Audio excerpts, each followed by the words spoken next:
right, guys. Hello. I'm here with Shefflorn Ballantyne. Said it right. Yes? Yes. Okay. How are you? I'm good by God's grace, and thank you for having me on your Yes. YouTube channel. Oh, you're welcome. So, guys, this is the author for No Dress for Timmy. I did a video talking about it maybe like a week or so ago, and I was finally able to get together with the author. Um, I'm just going to give you guys a rundown, and then I'll have him give you more detail. But basically, he wrote this book, and it's been banned on Amazon. So, tell me a little bit about the book and why you wrote it, and why it's been banned on Amazon. Sure. Well, as I normally tell persons who ask that identical question, this book is written from the perspective of a concerned father, right? I'm a father of a 5-year-old. He's 5 years old now. But this book was conceived about 2 years ago, actually. I was, searching the internet. My son was about 2, turning 3. And it's a case where it was at that stage of seeking out, children's book that best suit my son. And I was very concerned with what I found. There was a proliferation of pro-LGBT books on Amazon. There's one in particular that I found called Who Are You? And this is written as a manual and also in an illustrated format for children who can read on their own to actually take it up and read it. And it is one of those books that present to children multiple genders, that they are not only 2 genders, male and female, but they are much more than that. They introduce terms such as two-spirit. Now, I don't know what that is, but that is one of the genders that they claim exists. And so that was very concerning to me as a father and as a Christian, understanding and believing what God says, that he created male and female in Genesis chapter 1 and verse 27. So as I considered it, the thought came to me by conviction that you must create something that will counter that sort of education. And it took me about a year or so to settle down and put a story together. And this was the result of it, No Dress for Timmy. This is the hardcover. I love the illustrations. It's beautiful. Did you draw that? Did you draw it too? Oh, no. The illustrations were done by an illustrator from Indonesia called Lintang Padu. Okay. But her brand is Terangana, so you'll notice illustrated by Terangana. Got you. Yeah. But I can't illustrate. Cute. Huh? You can't illustrate? I can't illustrate, yes. Yeah. But I love the illustrations. It's such a beautiful book. I was saying before we started recording, I wish the story was longer. Like, you should make a sequel. Like, I feel like there's more that needs to happen. Like, Yes. So do you want to give the people the plot, kind of a little bit of the story? I can just tell you what it's all about. I can just read what is in the back and maybe make a few comments on it, right? Yeah, you do what you want, whatever you want. Yeah, little Timmy is excited about Korea dress-up day. Then he discovers his friend's secret. George is planning to come to school as a princess. George thinks he's a girl. Should Timmy think of George as a girl too? What should Timmy do? The class is told to compliment each other and be kind. Timmy begins a journey that will test his courage and friendship. He learns that sticking to the truth is the kindest Christian thing he can do for his friend. And just to read the first part of it, because the first part of it really introduces the story in a way that opens the appetite, So I'll just show the illustration a little bit. That's the first page, second page. All right. Mm-hmm. Timmy whispered to George at the end of class, "What are you wearing to dress up tomorrow, George?" George smiled. "A dress. I'm gonna be a princess." "A princess?" Timmy thought for a moment, then whispered again, "But a princess is a girl, George." "I think I'm a girl. My mom says it's okay for me to be a girl," George replied gleefully. He walked away, leaving Timmy in shock. And the story continues where Timmy, of course, very surprised and perplexed because his conscience tells him that that is not possible. Reality standing before him testifies that that is a male you're speaking to, that's not a female. And so he was perplexed in his mind. He went home. He discussed this with his parents. His parents spoke with him, his father in particular, who plays the role of a benevolent leader and teacher in the home, even as, God and the scriptures specifies that a father should play. And Timmy goes back to school the following day. Timmy went as a missionary, while George turned up as a princess, all dressed in a pink dress with plenty of hair on his head. And that classroom had what is a reality in the United States, I know, the presence of an activist teacher who is pro-LGBT. Yeah. And she required the students to complement each other. And little Timmy could not bring himself to do that because he understood from the scriptures that this is not possible. George cannot be a girl. George should not think of himself as a girl and therefore should not have the cultural expression or dress as a girl. And he had to put that truth before, directed to his teacher in the presence of everyone in that class. It so turned out that he was punished for that in the end. All right. But one of the things that is significant about Timmy's experience is that although he was punished for it, he was a little mature enough to understand that he did the right thing. Yeah.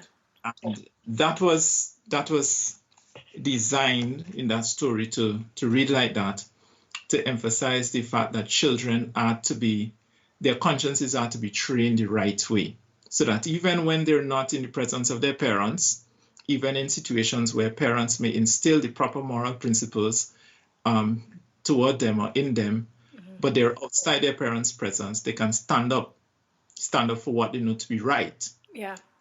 Even if they suffer the consequences, it is the main thing is that they did what is right. God is pleased with them. So that's a quick summary of it. Yes. Oh yeah, I just want to say too, if you have supportive parents, and even if you get chastised in school, I think that it doesn't matter, kind of, you know what I mean? Because you can go back to your parents, and because when I was a kid, I remember I got into a fight at school, and I knew that I wasn't going to be in trouble as long as I didn't start it, because my parents told me to stand up for myself. So I got suspended, but I think that if you have a good relationship with your parents, if you have respect for your parents, when you stand up and do the right thing, if it's like kind of along what your parents have taught you, you can still go back to your parents. It's not going to be so bad as a kid, Right. And I think a lot of this too, a lot of this attitude that we see in society that has to do with a lot of these people being spoiled brats is the fact that a lot of parents don't discipline their kids. They don't teach their kids, because if you can walk all over anybody else, if you can walk all over your parents and you're going to have respect for your parents, then you're not going to have respect for anybody else. Yes, exactly. And that's one of the things, Vostine, that's one of the things that the book emphasizes, that parents have a role to play in the training and development of their children. Yeah. Because the reality is, when you do not train your children, especially at this point in our history, they are left to social engineers. Yeah. And social engineers will take, of course, advantage of that opportunity and train them in a way that will fit within their own concepts, which is always in a demoralizing way, you see. So the very thing that the teacher, for instance, in No Dress for Timmy was pushing, she was a social engineer. In the case of George's mother, remember in the book, George's mother said to George that it is okay if you feel like you're a girl, then that's okay. She also did not train George in the proper way, right? Because that is a fundamental truth that has existed from since the creation of the earth, that there are only two genders and they are unchangeable. You cannot, as a male, be a female, and as a female become a male. But I also think too that when you hear about these kids that say that they feel like this and they feel like that, I think it's also there's something else I think going on in the house. You know, not Yeah, not not necessarily if you're gay. I mean, I think that's a whole nother topic, but I think that the gender fluidity and stuff and people that say they feel like that, I think that like if the parent is going to listen to the kid and be like, okay, you can do whatever you want, instead of really trying to figure out what's going on, then there's something wrong with that parent, I think too. Like yeah. there's a case that I was looking at. It was an interview in Australia, and it was a woman that was a single mom, and her boy wanted to be a girl, so she put him on a hormone therapy when he was a kid, when he was like 8. Now he's a Hmm. teenager, and he doesn't want to be a girl anymore. So he's weaning off of the hormone therapy, and he was saying that he changed his mind. He made a mistake. Now I was kind of thinking, if the father was around, I don't think that would be in their life. I don't think that that would be an issue. I don't think that maybe he could have felt like that, because there's a part of me too. I think there is some validity with some of the hormones and the stuff in the food that's messing with people and making them. I think there could be a biochemical thing going on, but the fact that they're trying to put these kids on hormone therapy and get them to change their gender while they're kids, and making people accept it, that's the thing that, like, that's child abuse. And that's the thing to me that makes Yeah, it evil. Is that, and yeah. even when I was in high school, I went to performing arts school, and I was exposed to a lot of gay people at a young age. But my parents just taught me to be nice to people. You know what I mean? Hmm. What you know what I mean? So I didn't have to like get training on gay gay issues and stuff, because how can you teach a child that without teaching them about sex at that young Right, age? So to right. me, it's like it seems like there's this agenda that's where they're trying to sexualize children at a very young age. Of course, of course. And in relation to that whole idea of gender dysphoria, gender fluidity, um, the fact of the matter is, I just today I was looking at a document, and it was reporting the fact that 98% of gender confused boys eventually accept their biological sex, Yeah. while 80% of gender confused girls eventually accept their biological sex after naturally passing through puberty. Yeah, I was gonna say Right. puberty after, like that, like the Australian interview I was saying that I saw. After he hit puberty, he's like, wait a minute, I think a Yeah. lot of it too, if they start socially engineering kids at that age, then they kind of do it because they want to be special or different. Maybe some want attention too. It's kind of Mhm. in some cases it can be psychological. I think like that as well. Yeah. But it's a horrible thing to do to a 4-year-old or a Yeah, 5-year-old. totally. Yeah. It's a horrible thing because 4-year-olds and 5-year-olds are at a stage where they they say anything. Oh, I feel that I'm a dinosaur, for Yeah, instance. I know. I feel that I'm a Exactly. cat. And they are not developed mentally to be able to distinguish, between what is reality and just imagination, that Yeah, yeah. all imaginations cannot be translated into reality. Yeah, it's a good point. And Yeah. so when you have a parent going along with that, then that parent is doing tremendous harm, psychological harm.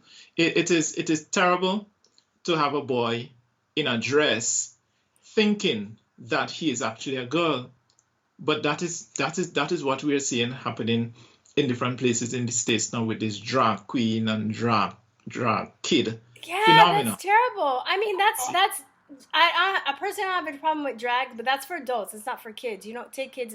If I don't, I've been to drag shows. They're very vulgar. They're very sexual. There's no place for a kid, like at all. It's So it's the just as bad. sexualization of children. Yeah, yeah. It's like would you take a kid to a strip club? You know, it's very like no, right? So why? I mean, it's just and I'm sure the kid is probably doing it. I think there are a couple of kids now that are like drag queens that are but one of them that I saw, I don't think the dad's in the picture. And he's probably doing it because he likes attention. He wants to please his mom. He gets attention. Of course he's going to do it, you know? So, um, It's terrible. It's psychological child abuse, and a lot of the parents that are just pushing their kids into it. It's like also, there's this whole thing of fame in society, how people are obsessed and with the with fame and how they do anything for attention and to be famous, and a lot of parents live vicariously through their children for fame. Like you even see this in, I was born and raised in California, and I have friends in the industry, and I pursued a career in the industry for a while. I didn't really go that deep into it, but there are a lot of child actors whose parents live vicariously through them because their parents wanted to make it big. They lost their chance or whatever. And now they have this kid that can possibly do it. And I even know a couple of incidences where, there's a huge pedophilia problem going on in that situation in the Hollywood industry too. Like, did you ever see the Corey Feldman interview? Do you know Corey Feldman? I don't think so. It's okay. Okay, I'll try and sum it up. So he was an actor. He was a child actor in the 80s. And he had an interview a couple years ago where he was talking about there was a huge problem in Hollywood, and it was pedophilia. And I've known people, too, that have said that people have sold their own children out to producers and directors so they would get roles. So they would get, so I mean, I think a lot of the child actors that we see that are, on drugs and stuff, maybe a lot of them have gone through that. A lot of their parents, sell them out for fame. So I'm kind of tying it back into this whole drag queen thing too, is do these kids really want to be drag queens, or are their parents just like, pushing them into it and getting an opportunity off of them because they want to be famous and they want attention as well? When that boy hits puberty. Plus, I've when you put a child on hormone blockers, even if they wanted to have the surgery when they got older, their genitals won't develop enough. So it's just like what it's a permanent scar. It's a permanent psychological and physical scar. Yeah. That is taking place, and that's why this is one of the things. I mean, No Just for Timmy addresses a lot of things. Right? Because it reinforces the typical and proper role of parents in the lives of their children. It reinforces the proper role of a father within the home as the one who trains and educates and leads within the home. And very often, like you mentioned, fathers are missing in these cases. Fathers are not vocal in these cases, and their children are allowed or given over to social engineering. And even if a parent does not say, well, I believe in social engineering, they may not consciously, they may not be aware of the plots and the conspiracies involved in demoralizing the society. The fact is that their very actions, even their lust for money and so on, leads them toward that very same category where they allow their children to be socially engineered. And it is always the case where they are sexualized, they are demoralized.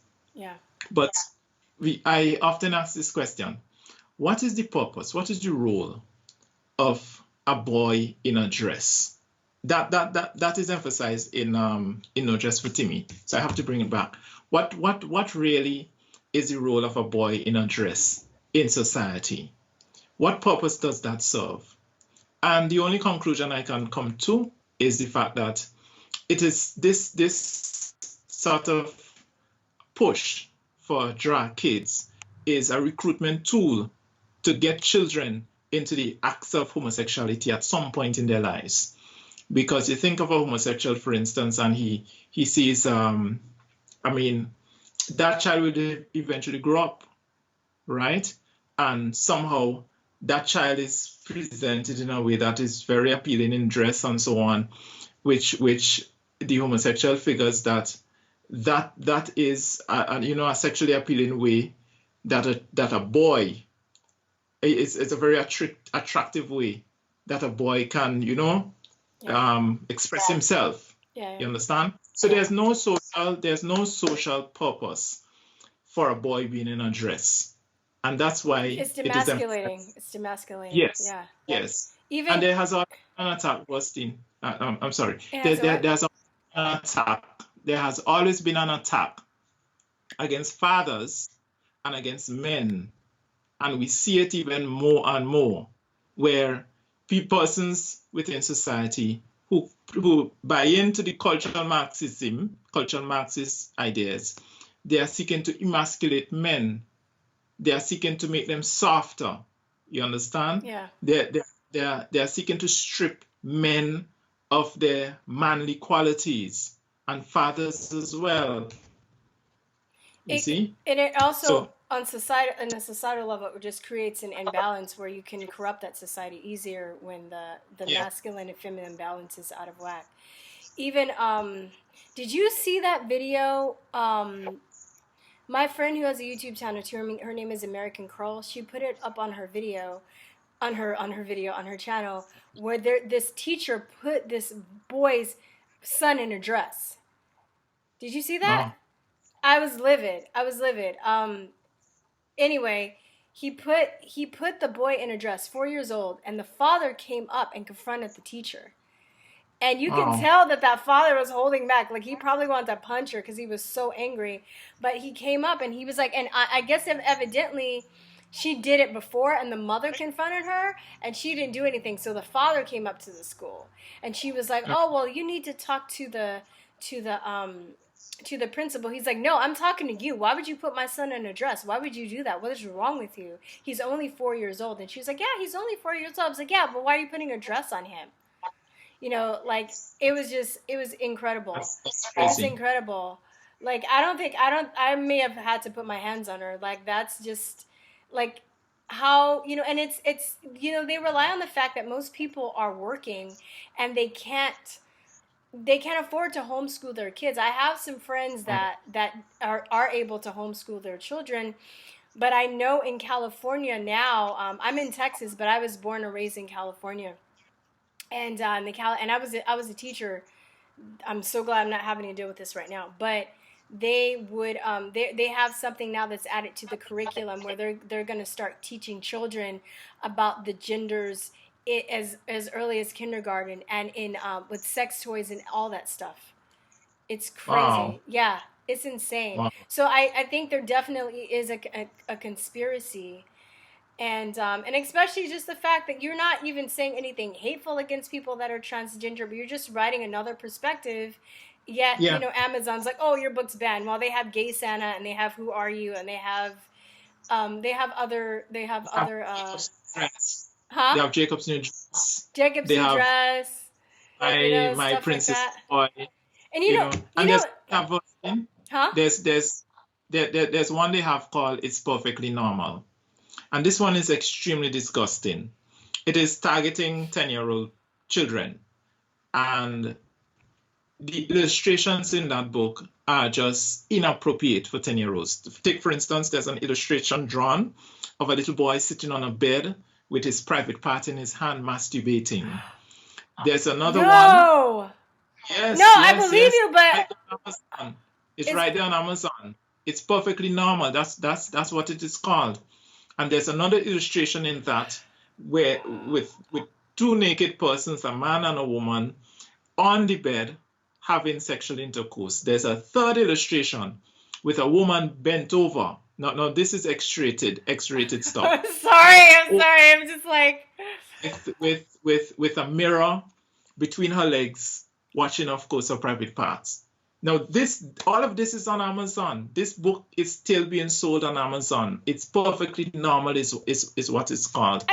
Meanwhile, a simple, harmless book, as No Dress for Timmy, they have a problem with, claiming it violates their content guidelines. When I looked at the content guidelines, I couldn't find any content guideline that it violated. But that is the reality. That is what Amazon is doing. And it's interesting because I'm sorry, my mouth was just hanging open. I can't even watch The Simpsons. My parents are that strict. That's just insane.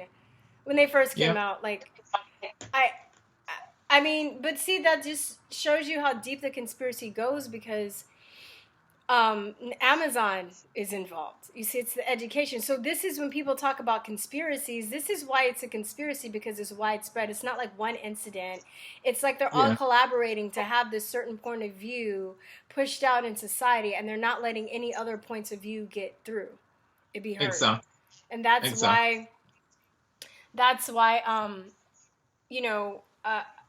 I mean, I wanted to have you on. I want to talk about this book. You know, I think that's great. I think that is a way to fight it. It's the most peaceful way to fight it is just to have other points of view. And also, I mean, I'm to the point, if I have children, I'm gonna homeschool them. I mean, that's just how it's gonna be. Like, there's no way. It's just getting too crazy, you know. How is Yeah. so when I ask you, you're from St. Vincent, right? Or are you in St. Vincent right now, right? St. Vincent, yes. What are the schools like over there? Are they adopting all this crazy stuff like they are in America? Well, it's not it's not evident, at least, because generally we are a conservative society. All right, our very constitution declares that this is a nation that is built on the belief in the supremacy of God and the dignity and freedom of man. Right. Mm-hmm. So we are generally a Christian conservative society. Our schools generally, for instance, will have morning worship, prayers before meals, and so on. And so the whole idea of other genders, that has not filtered down into our schools, at least not yet. So take, for instance, a few weeks ago, I visited one of my home schools, elementary schools, and I was actually allowed by the principal, who is quite conservative, to read No Dress for Timmy to the grade 2 students. And I was able to donate 25 copies to that school. The assignments were given by the teacher to the students for them to do a book report on it and so on. Mm-hmm. All right. And my intention is to do that in as many schools as possible. So generally speaking, we do not have that in our schools battling with. We just have to be very careful in relation to the textbooks that we import to teach our children from. But it is really not a problem within our schools. There's no official policy or position to accommodate, the transgenderism and different genders, and it is not being taught in schools that there are more than two genders here in St. Vincent. So I think I know what your answer might be, but I'm just curious. I want to know, if you're in St. Vincent and this stuff is mainly going on in America, why are you concerned? I think I know. But yeah.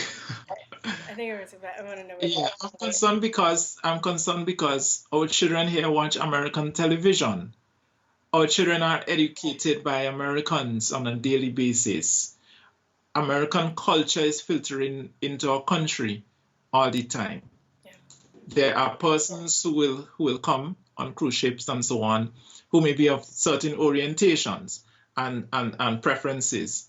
And so it is important to safeguard our children here in St. Vincent, at least to make them aware of the fact that, deliberately make them aware of the fact that there are only two genders, and it is psychologically damaging and destructive to a person as a male to put on a dress and think that he's a female and so on, to bring the parents' awareness to this. And another thing as well, Verstine, you may think that we're distant, we're far away from each other. But there are activists who come from places like Canada, come down to St. Vincent to make presentations, to seek to have our country remove its anti-buggery laws from our books. There's a campaign like that is going on. As a matter of fact, the Human Rights Watch, which is, I think it is related to the United Nations, yeah. They made a proposal to each of the islands here in St. Vincent that our country should accommodate persons the freedom to change their genders. You see, that this is one of the proposals that they make. So it is a global conspiracy. It's not limited to the United States. Yeah. And when it is successful in the United States, it filters filters down in Caribbean islands. That's what I thought you were going to say, basically. Yeah, that yeah. You're very smart for doing this, first of all. I lived outside. I lived in Taiwan for 2 years, and I never really realized how much influence the United States has until I lived outside of the country, you know, and not just like military influence, but cultural influence as well. How people look up to the United States through the culture and through the TV and stuff like that too. So you're very right. You're very smart for doing this. What did your son think about it when he read it? He read your book. Oh, he loves it. He loves it. You know, as a matter of fact, the character Timmy is named after one of his names. One of his names is Timotheus, and for short, Timmy. Okay. So, you know, it's a book that sort of envision what I will like my son's position to be, you know? Yeah. To stand up for the truth regardless of the consequences, you know? So he loves it. He reads it. He takes it to his school. You know? Yeah, he's like, my dad wrote this book. Yeah. Yeah, so it's a wonderful thing for him. What now I'm gonna ask you some questions about St. Vincent, if you don't mind me asking in addition to that. Sure. What was I gonna say? What are, generally speaking, the people, well, wait, I guess I was gonna ask, I forgot what I was gonna ask. I'll ask this and I'll come back. What is the view of President Trump in St. Vincent, generally speaking? I want to know. Oh boy. Generally speaking, persons are not very kind to the idea that Donald Trump is the president of the United States. That is just the reality. Persons buy into the mainstream media's view of Donald Trump, and so it's very, very difficult to hold a sensible conversation. Seeking to take, for instance, if you ask, I did this in one of my classes actually. I asked who is the dumbest person on planet Earth, and almost everybody said Donald Trump. Really? Yes. Wow. And it is primarily because the media that we receive here generally, unless you actually go and look for alternative media, is CNN and MSNBC. Oh God, they're so evil. They're so evil. I realized that too, living outside the United States, BBC, and then you know what they do, because I know in St. Vincent they speak English, but what the Chinese news and the Taiwanese news do, they don't even do any investigative reporting. They just basically translate what CNN and BBC and all that stuff says into their own language, and they just repeat it. So they have world influence over people's opinions, even in different languages. You know, that's what they do. So anything Donald Trump does, and CNN, but CNN is always trashing Donald Trump. Yeah. So anything that CNN says, persons pick up on persons are upset with Donald Trump about. For instance, the border issue. I can never understand, and I try to reason it with persons. Why would you have a problem with a country securing its borders, building a wall, when you yourself have a wall around your house? It is a basic thing that demarcates, you know, your property, and seek to protect those persons within. So what is the issue with Donald Trump deciding to put America first and securing its borders? And persons will go off on the issue of one child who died, I think, a child who died coming across or in ICE custody or something like that. Oh yeah, I know about that, but they don't know the whole story, and they don't understand the sex trafficking and all the drugs and how the politicians are involved in that, and that's why they don't know any of that, you know. Yeah, exactly. You see, so it's I mean that is the general flavor. You will find one or two persons who are more radical in their thinking, and they'll say, well, I like him, I like how he disrupts the status quo, I like how he is against the globalists and how he really stands up to them.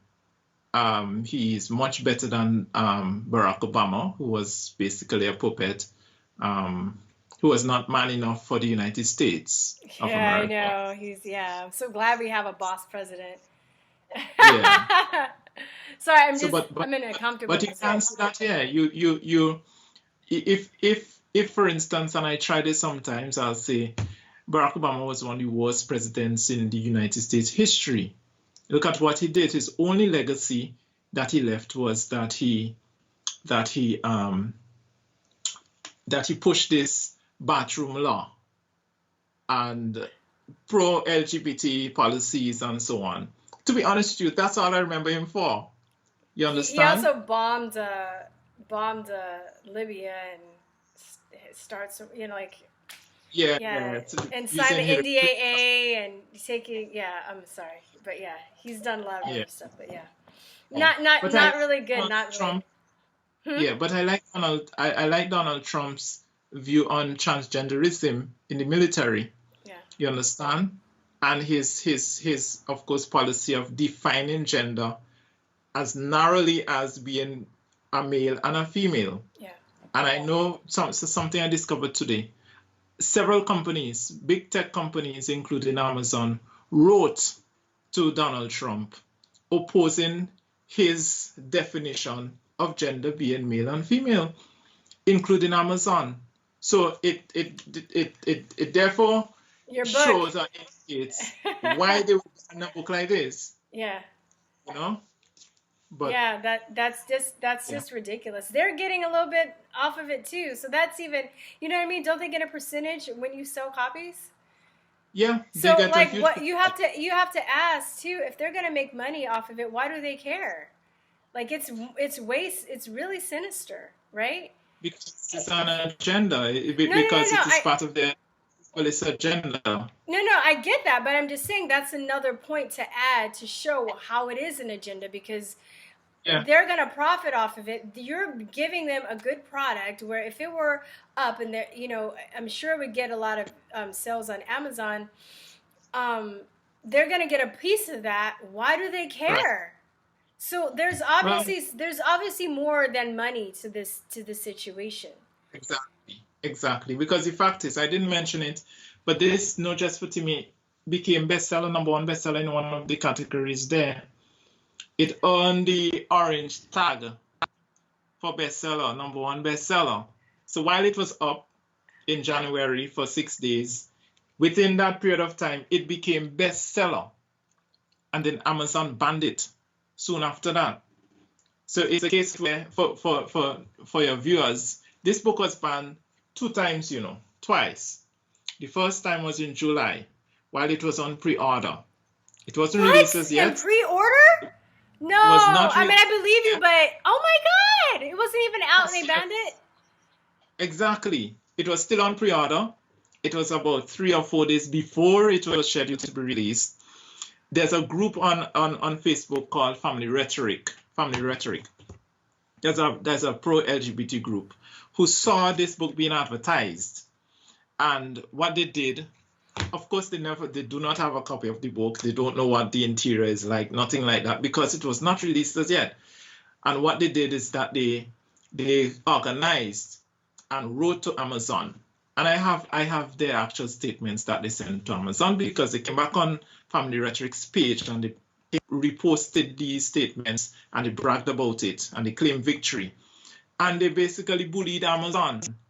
Within a few hours, Amazon sent me an email to tell me that they are canceling that pre-order and it will not be available for sale on their platform. So even before this was released, it was banned on Amazon in July. Over the past 6 months, I really didn't communicate with them. When they sent me that email in July, I responded to ask them exactly what is the problem with it. So that, I mean, it's if I'm a consumer or if I'm on your platform, my book violates your content guidelines.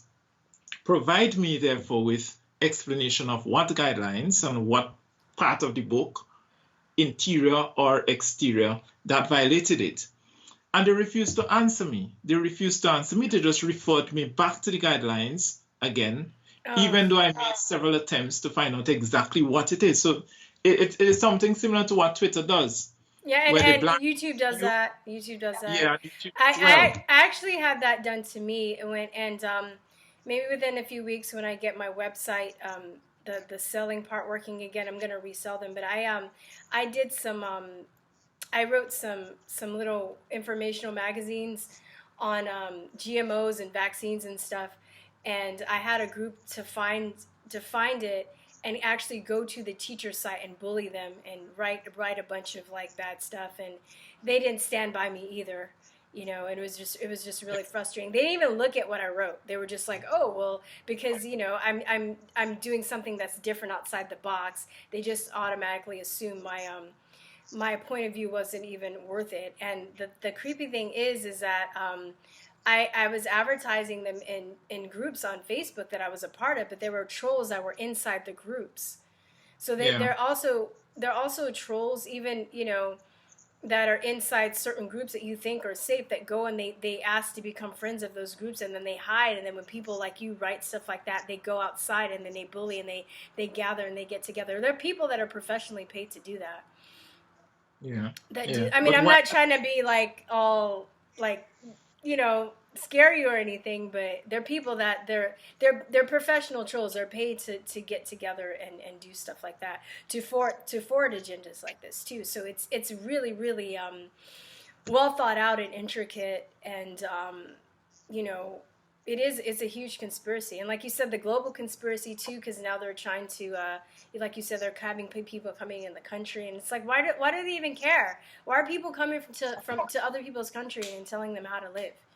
This is, you know, and didn't Canada's Prime Minister within a few days ago, didn't he pledge some huge sums of money to promote pro-LGBT programs outside of Canada?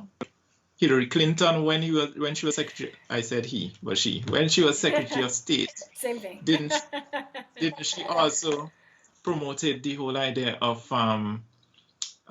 gay rights are human rights, and she promoted that outside of the United States of America. She was traveling the world with that message. She had that as a pledge that she's going to, you know, spread that idea across the globe. Now, I believe all human beings have rights by virtue of the fact that you are human beings. You by virtue of the fact that you are homosexual does not afford you special rights. Yeah, you're just a human, right? Just like black people, we're people. You know what I mean? Like, they're trying to make these distinctions, and in short, it creates animosity and it pits us against each other. So not only is it destabilization, but it also causes like inner fighting, because they're forcing stuff down. Like, you know, Starbucks has adopted the bathroom rule, right? Like the gender-friendly bathrooms. And when you go into Starbucks, it's just one bathroom. Why can't they just put bathroom? You know what I mean? You know what I mean? How they have the individual bathrooms, they could just, but they have to put gender friendly, or gender. What is it? I forgot the word. Gender neutral. I'm like, it's just a bathroom. Why can't they just put restroom? But they're doing it for this agenda and to virtue signal that, you know. And I think there's some people that are gay that inadvertently fall into it, because a lot of people are very discriminatory against gay people, and they want to be loved, so they see this as a way of being recognized and being loved, but they don't realize that now they've kind of become the people that are bullying them, because they're becoming the bullies by forcing their ideas onto other people. You know, that's the thing that's like, it's annoying. You know, I don't really know what to say. You know, I this is just unbelievable to me, and I've tried to tell my mom. She doesn't really keep abreast of all the news and stuff about all this stuff that's going on, and I know she knows I'm not a liar, but I tell her some of this stuff. She's like, no, it can't be. My mom's older than me. My parents had me late. My mom's like 75, so she's just like, no, because it's so, it doesn't seem like we're on in reality, huh? Yes, I was just saying she needs to understand that this is the reality. We're not living at a time when she was in her 20s anymore. This is the new reality that has been created by conspirators, persons who want to set up a new world order, based upon one set of speech. So they create all kind of terms such as safe space, hate speech, politically correct, and all sorts of socialist, communist terms to ensure that certain words are not spoken, certain words are outlawed, certain concepts are outlawed, so that they can have governance over society. And it's always the case, like I said before, it's always the case where their agenda is demoralizing. They put a man in a dress, they put a boy in a dress, and they seek to normalize pederasty, pedophilia. Just the other day I saw a video with somebody at a TED Talk. I think it was a TED Talk. Yes, I've seen those. There are two of them. There are two of them to talk about normalizing pedophilia and to talk about it's just a sexual preference. Like, leave pedophiles alone. Yeah. Livid. Let me live it. So all of that is sin in the eyes of God, and it has gotten to the point where it ends up to be a mental disorder. And when somebody suffers from that, you don't celebrate it. If a man decides, well, you know what, I feel that I can identify with no hands and no feet, and he goes to the doctor to have them amputated, to have them removed from him, the doctor should not celebrate that. He should not throw a transition party, for instance, for that. Right. That is a thing, though, right? What? That's a real thing. It's called transableism.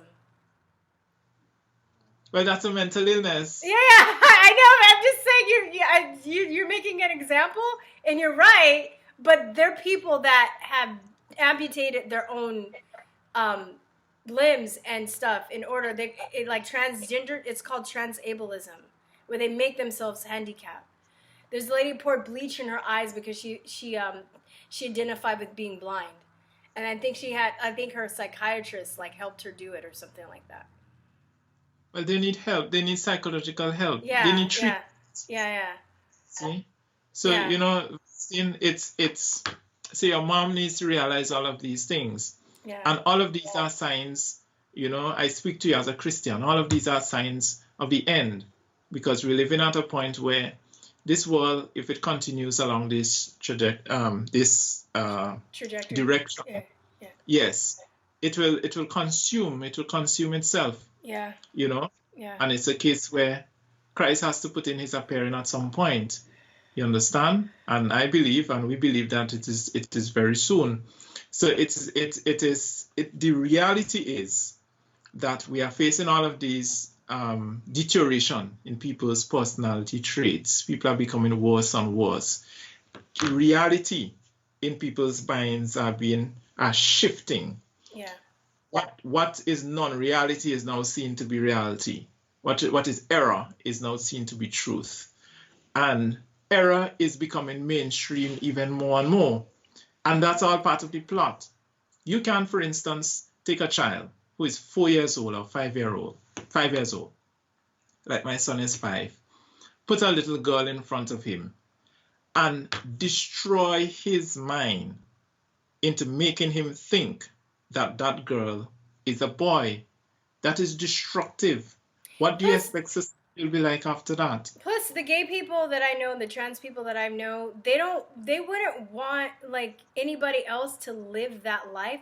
Now it's just a little different, but back in the day, they don't, if they've had children, I've had friends that have had gay parents and stuff, and their parents don't want them to be gay because it's not like a glamorous life to live, So I know even people that are not every gay or transgender person even celebrates this themselves because they realize it's not like a great life to live or a state to be in, There's also a TED Talk where Yes, I just said I believe that they can be helped. Yeah, well, there's also a TED Talk where this lady who's gay talks about if she has a child that she wants that child to be gay. And one of my friends who's gay saw that, he was livid. He was just like, she's a narcissist. That's crazy. I would never want my son to be gay. This is horrible. Yeah. Why would she say something like that? So even Yeah. so, I mean, it even goes beyond. I mean, it's just like it really seems like there's a plot to destroy humanity, to destroy our psyche and our souls. When you see something like this, that's meant to destabilize people mentally and spiritually. Yeah. You know, Yeah. like what else was I gonna? So I wanted to ask you, how are you awake? How do you? You're saying in St. Vincent, a lot of people are still influenced by the media, and they don't like Trump, and they, you know, they're conservative though, but they still seem to be guided by outer influences like the media. Mhm. Why? How are you? How did you come to realizations that you came to without being absorbed by all that? Oh, well, I owe everything to the church that I belong to. Um, I grew up as a child. I was a Seventh-day Adventist. Um, I grew up. I understood certain realities, certain truths. I became a member of the enthusiast Seventh-day Adventist Church, and in our church, we look at critical religions. We do comparative religious studies. We also study prophecies, the prophecies of the Bible. And we believe in something the Bible calls the spirit of prophecy, so that the way we look at the world has to be informed by what the scripture says and what the prophecies of the Bible dictates. And one of the prophecies that we've studied is in Revelation chapter 17, which speak about two entities that will be the enemy of God and man in the last days. And both of them are blasphemers. One being the Roman Catholic papacy, and the other being Illuminism, the Illuminati. And the scripture goes into detail. You'll be shocked Wait, to wait. know. I have a question. Does the Bible actually say Illuminati, No, it or doesn't, just but the describe description is something clear. that's similar, like to? Yes. Okay. Yes, the description is clear. It refers to it as a scarlet-colored beast in Revelation chapter 17. And in Revelation chapter 11, it describes it as that beast that arose out of the bottomless pit or chaos. And where Illuminati arose was totally out of chaos in the 1700s. We know the history of Adam Weishaupt and the international bankers and what they did after they abolished the papacy in 1798, and they began to institute. Well, they were involved in the French Revolution and so forth, right? Pushing the idea of godlessness, atheism. They call it liberty, brotherhood, fraternity, that kind of thing, right? So all of that is prophesied of in symbols in the scriptures, so that when it comes to these different things that we see, such as the United Nations and their work, the Illuminati, the atheism, communism, socialism, which I noticed some Democrats are really pushing for in the United States. Yeah, it's All of that, crazy here. It's yeah, crazy. all of that fall within a category of prophecy that is described as one of the enemies of of God and man in the last days. So when we see, so that leads us to understand this, that look, this scarlet colored beast, as Revelation 17 describes, is full of names of blasphemies. And the names would include things like the New World Order, Illuminati, atheism, socialism, the United Nations, all right, all of these godless entities. And so that leads us to be able to identify them within society, because cultural Marxism, as we understand it, political correctness and so on, all of that is a push by the Illuminati to remove the influence of Christianity from society, to remove it from law, from science, from education, from society, because they predicted that they will do a march through society. And that is what we are seeing. You understand? So, you ask the question, how did I awake to this reality? The fact is, all of this is being taught within my church, the Tuesday Seventh-day Adventist Church, so that we are aware. We are aware of God's view of what is taking place within society now. We are aware. We are able to identify things that are in fact satanic, and we should not follow after them. We should not get ourselves involved in them. And things that we are to be activists against. And this is one of them, transgenderism. So there's a quote, I think it was by Karl Marx, where he says, the greatest revolutionary is a youth devoid of morals. You understand? And you and I know Karl Marx is the father of communism, you know? Yeah. So because if you don't have morals, there you're just easily led and guided. You don't have any footing. You don't have any roots and anything to believe in or stand for, except for what's been implanted by the Marxists in your head. Yes. You just go by Yes. So that's how I get to understand these truths, and it has acted as a safeguard. There are certain organizations I will not get involved in because that will be against God. There are certain ideas that when I hear, I have to critically analyze and seek to understand the root of that idea, because it's often rooted in cultural Marxism in some form or the other. The whole push about inclusivity, right? Inclusiveness, you know, very nice sounding terms like that, all rooted within cultural Marxism. Inclusive, everyone is included except the Christian, the conscientious person who may hold an opposing view, you know? That's how it is now. It's the tolerant left. If you've been watching all of our media, right, there ends up being intolerant if you just simply disagree with what they say, just like they banned your book, right? Like you're not even saying hateful things toward the people that are making books promoting it. You're just like, okay, well, I'm just gonna have a different point of view, and they've like banned you, they've exiled you, you know. But yeah, they're the tolerant ones. Exactly, you know. So I owe all of this to my church. Wow. Okay. That's okay. Yeah. That's interesting. A lot of people, you know, I used to have a podcast with my friend like a few years ago, and we would always ask people what their awakening, so to speak, was, and everybody has different answers. So, and some people have a bad experience that made them realize something, you know, blah blah blah. But your church really just kept you in line and kept you very focused. And this is like and now you can kind of analyze and see what's going on. That's fascinating. Okay. There's actually a book that members of my church, elders within my church, produced very recently, and I commend it to your audience. Studies in Political Sodomy. Okay. It's written by Naren Medina and Anissa Batiz, and it is roughly 300 pages long, right? This is on Amazon, thank God. But you've written other books too. Do you want to promote those as well? You're welcome to promote those too. Are they on Amazon as well? Your other books? They're on Amazon as well. Do you have your other books? Do you want to show them before we wrap up, and you can promote those as well?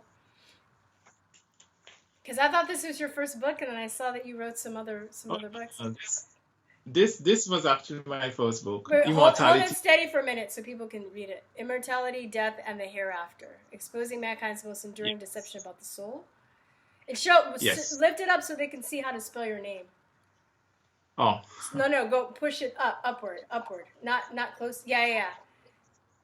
That's how you spell this name. Shefflorn Ballantyne. Sorry. Ballantyne. Like Valentine, but with the B and then a Y instead of an I. Yeah. So this is my first book dealing with what happens when you die. What is the state of the dead? You understand? And how do you interpret passages in scriptures talking about the soul and so forth? Because the world has been influenced into believing that a soul is an entity that leaves the body when the person dies, and it roams the earth, or it goes to heaven, or it goes to hell to burn eternally. you know. So this book addresses those questions. Then quickly, because I'm very curious. I'm sorry, I should have gotten a pillow. I'm like, really, I've been moving the whole interview. But what is your interpretation of like a soul then? And is there a difference between a soul and a spirit, or are they the same? Like, how do you interpret that then? Right. Well, the scriptures give a definition of soul in Genesis chapter 2, where it defines soul as being body and breath, and the man becomes a living soul.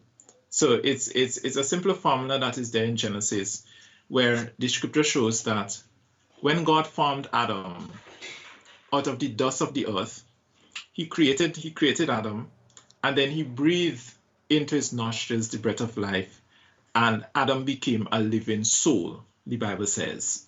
So it is not an entity that separates from you, but you are the living soul. Soul simply means a living, breathing creature.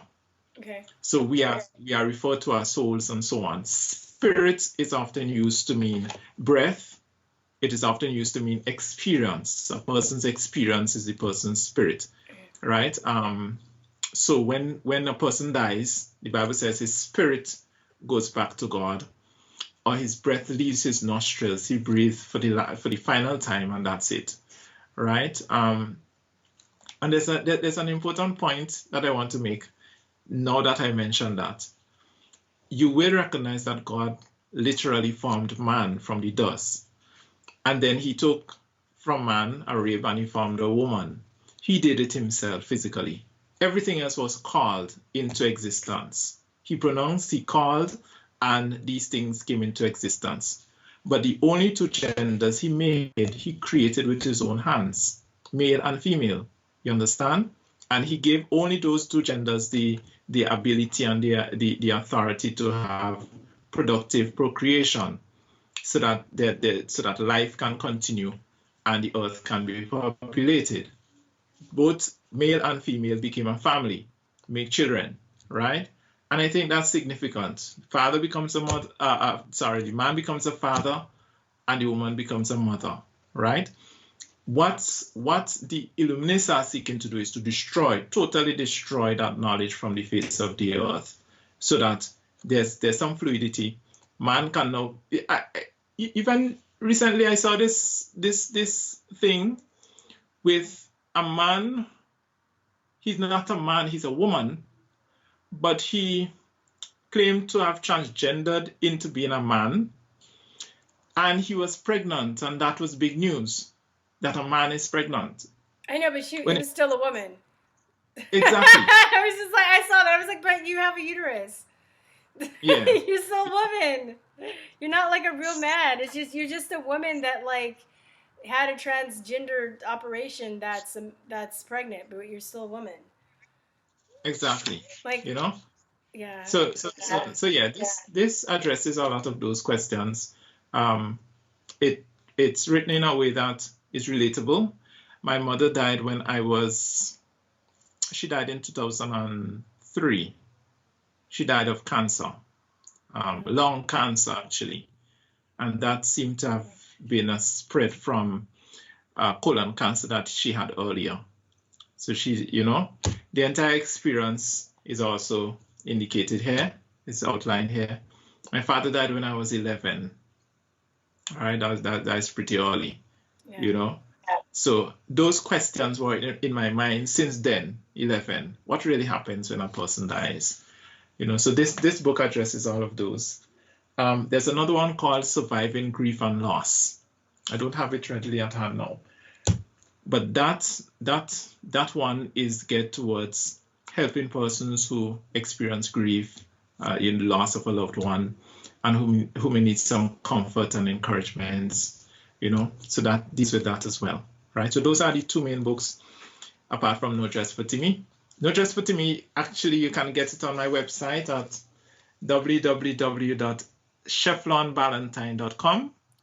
And I'm gonna put it in the links as well, so people know. Yeah. Yes. And you'll be getting a quality book, because this is hardcover. Amazon was offering paperback. I'm like, it's a nice book. It's a nice book. Are you gonna make? I hope you make more Timmy stories. It would be nice to see. Are you gonna make any more stories? Like you can definitely take that character and make more like moral stories for kids. You know? I plan to. I plan Okay. to. Okay. Yes. That's good. I do not know where God will lead me if it will be as controversial as this, although this really should not be controversial, you know? Yeah. It's yeah. I Yeah. just can't believe. You know, one thing I said this in the interview. I don't know if I brought this up. I mean, I said this before the interview. When he's talking about when he's thinking about standing up for what he believes in, he's like talking about that funny feeling you get in your stomach, and I think that's really relatable to children, where you don't really have the words to say something, but you know you physically have a sensation. And I remember feeling like that in certain times when I was a kid. I didn't have the vocabulary to explain how I was feeling, but that's, you know, it's really relatable when you describe it like that. That you're like, I know I have to do this. I have this nervous feeling in my stomach. How do I deal with this? You know, as a kid. But I was saying my only criticism is I wish it was longer, and I want more books. So, but Yes. I think you know, I'm gonna put the link in. I hope that you'll get more publicity because it definitely needs to be bought and read. Yes. And anything else you wanna say before we wrap up? Yeah, just to say, we have a petition on change.org that I want to encourage your viewers to assist us in signing. Okay. It's called Remove the Ban of Persecution and Cyberbook Burning by Amazon of No Dress for Timmy. It's a pretty long name, but if you I'll put both of the links in the description though, so people can. yes, and here you'll have updates with the actual pictures of those things that I described to you, Verstine, with the illustrations, the very obscene illustrations that are on Amazon, I can't along believe with some that. other piece of materials that basically curse Jesus Christ. That also is included in this petition as updates to it, so that persons will understand. Look, the fact of the matter is, I mean, you're born in the United States of America. United States of America is not an ordinary place, not an ordinary country. Yeah. It is a country that was raised up by God to end tyranny. And when you understand the history and how the United States of America came into existence, you will appreciate that men and women were fleeing persecution from Europe. Yeah. And they fashioned a constitution, and they created a Declaration of Independence that has in them the values of freedom and liberty. You understand? And one of the things that has never been replicated anywhere else in the world is the First Amendment. And that has been in existence for over 200 years, right? 1776 to 19, yes, right? Over 200 years. Yeah, over 200, yeah. Yeah, and that is something that Americans should always be concerned about, because, I mean, it's comparable to the right to bear arms. But at the same time, if an individual does not have the freedom to express himself, if he is blocked or banned from expressing his ideas, not only is he robbed of that opportunity, but persons who can hear, they also are robbed of that opportunity. Yeah. And it's a case where there isn't any progress. There isn't any advancement without the clashing of ideas, without the free flow of ideas. Yeah. Exactly. So even as, I know I'm speaking to Americans primarily, but the value for the First Amendment is something that is critical. We are here in St. Vincent. We do not have a First Amendment like yours. Really? And we do not have the history that you have that helped to create that republic that within which you live. And you have to cherish that. We have a constitution that guarantees freedom of expression, you understand, and other freedoms as well, which is fine. We have little problems with it, but you have a history, you have a rich history that determined the existence of the United States of America. And presidents will come, and presidents came, like Barack Obama and others before, that seek to chip away at those freedoms all the time. Your ability to keep them depends upon your activism and your willingness to fight, to stand up for freedom of speech and the First Amendment. There's a philosopher who said a long time ago, I may not agree with what you say, but I'll give my life defending your right to say it. Yeah. You understand? And that's a value Amazon does not appreciate.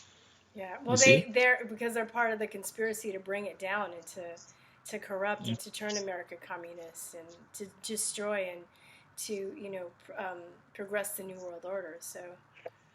Yeah. Thank you so much. Thank you very much. I will put your links in the bottom. I will probably upload this tomorrow because I have a video. I would do it tomorrow, and I will put everything in the description. And then if you see it and there's something that you want me to add that I didn't add, just let me know and I can just add it. Okay? Okay, no problem. No problem. I really appreciate this, right? Okay, thank you guys. His name is Shefflorn Ballantyne, right? Is that right? Yes. No Dress for Timmy. And yes, catch his book. And I will see you next time, you guys. Peace, truth, love. Bye-bye.